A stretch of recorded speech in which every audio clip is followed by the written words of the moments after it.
Hello viewers, আসসালামু আলাইকুম। যে যেখান থেকে দেখছেন আমার এই রেসিপিটি, আশা করি সবাই অনেক ভালো এবং সুস্থ আছেন।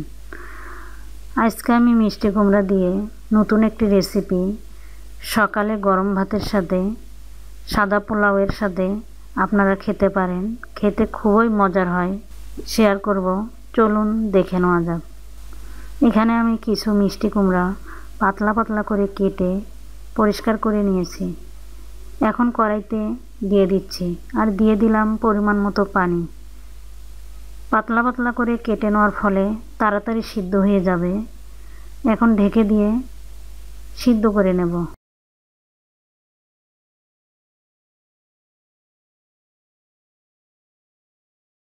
এখন ঢাকনা তুলে দেখছি, দেখুন সিদ্ধ হয়ে গেছে। আরও গায়ে গায়ে কিছু পানি আছে। এখন জাল করে পানিগুলো শুকিয়ে নেব।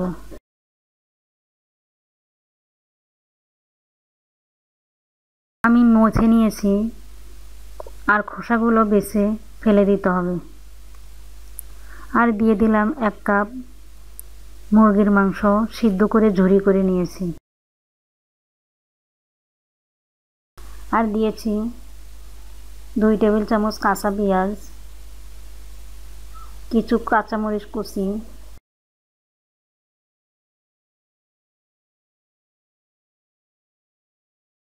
এক মুঠ পুদিনা পাতা কুচি, জিরার গুঁড়া 1 চা চামচ, 2 চা চামচ লাল মরিচের গুঁড়া,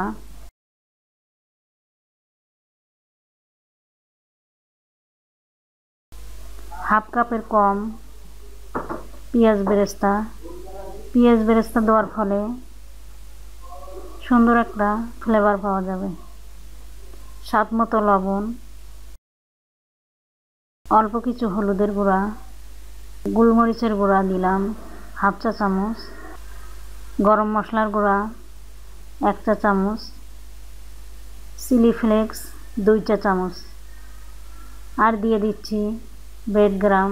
বাইন্ডিংয়ের জন্য যতটুকু পরিমাণ লাগবে ততটুকুই দিতে হবে।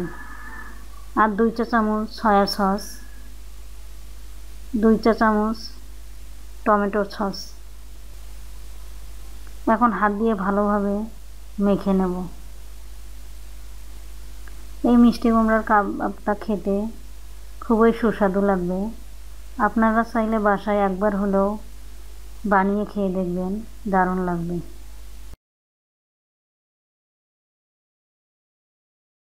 খুব সুন্দর করে মেখে নিলাম।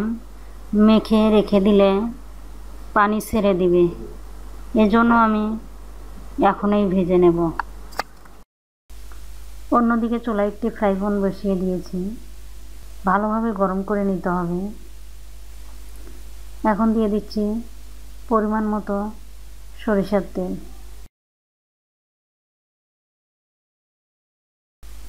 আমি কাবাবের শেপে দিয়ে দিচ্ছি।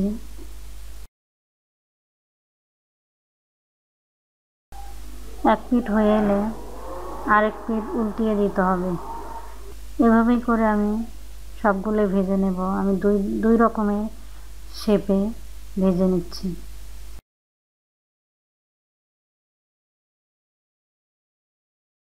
এ সময় চুলার আঁচ মিডিয়াম থেকে একটু কম রাখতে হবে। এক পিঠ যখন লালচে হয়ে আসবে উল্টিয়ে দিতে হবে।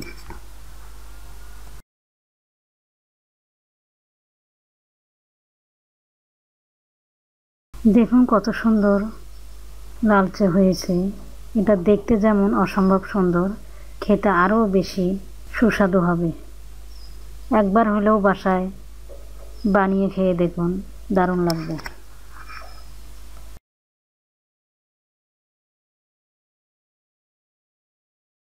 আর যদি ভালো লাগে একটি লাইক দিয়ে শেয়ার করবেন, কমেন্টস করবেন, সাবস্ক্রাইব করে বেল বাটন অন করে দিতে ভুলবেন না। ধন্যবাদ, ভালো থাকবেন।